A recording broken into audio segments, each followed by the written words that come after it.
But, there is an unfortunate reality. I've seen it, I've seen it 100 freaking times, probably more than that. 100 is a little bit of a stretch in the negative direction. Like, I've seen it. I'm gonna do it. I'm gonna get peeled. I'm gonna get shredded. I'm gonna get huge. I'm gonna compete. I'm gonna this, that, or the other, and it doesn't fucking happen. And I know why people say that, because it's a feel-good feeling to put out in the world. I'm going to make some badass shit happen. I'm really going to go for it. Just wait. Right? Now, if the dude really does it, well then hell yeah.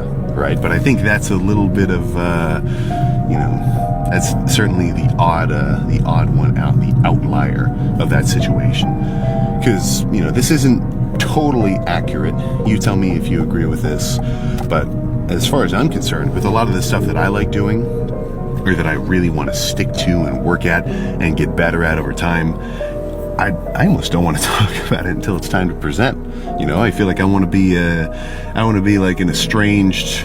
Now, I don't think of myself as an artist, but I like this analogy. Like, I like to think of myself as like, you lock something in, or you got a room in the basement, you got a door on it locked 24/7, except for when you're in there working, and then boom, you show some shit off once you got it ready. Because I think a lot of the times we blur the line between manifestation and, I guess, what you'd probably just call coping. Because, what would you say if over these last couple of years I was always telling you, dude, I'm doing it, man. I'm going to compete. Just wait for it. I'm going to make it happen. And then I came up with like a million excuses. Like, the time's not right, I got this chest thing. I want to recover it. I don't want to compete yet and diet. I gotta heal back up first, and then I'll be ready. Right? Now that happens. Sometimes shit actually happens and completely legit, so you get a couple chances. It's not like you make one excuse in your life and then everybody thinks you're like a total punk poser. But how many excuses can you start saying? How many times can you say you're going to go for it, and then it doesn't happen until, I don't want to say people, but maybe even just you yourself start to realize, fuck, man, am I just making this shit up? Am I just saying all this stuff for fun? Like what the hell am I doing? So just something to think about, right? If you want to get after it, it's not something where, I'm just getting turned around right here. I got to go the other way. But if you really want to get after it and, and make progress and get results in anything, that's an internal, let's just say, an internal mindset shift. It doesn't matter who knows you're doing it. It helps if people support you doing it, but that's not a requirement. That's more of a luxury. And, it's on you. It's freaking on you.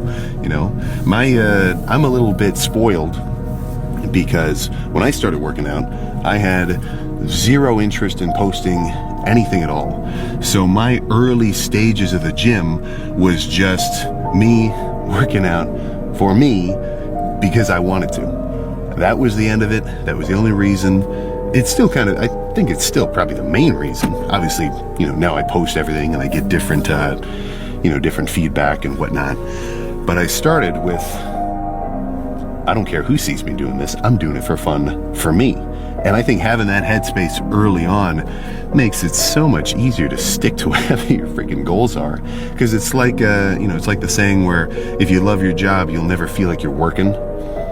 So for me, just coming in and getting a pump today, right now, I'm excited for it.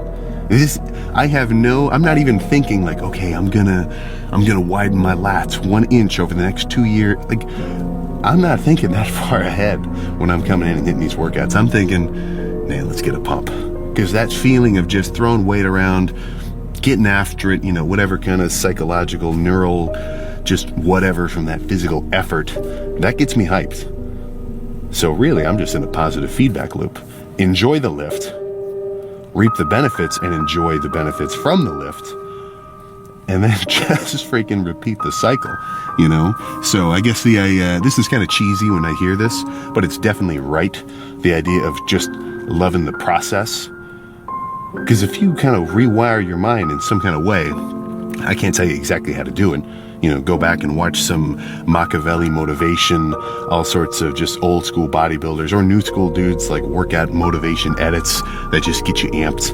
And if you can get yourself excited, well, I mean, shit, if someone is a total clean freak and they pride themselves on having a really clean room, they're not going to feel like it's work when they have to clean it up.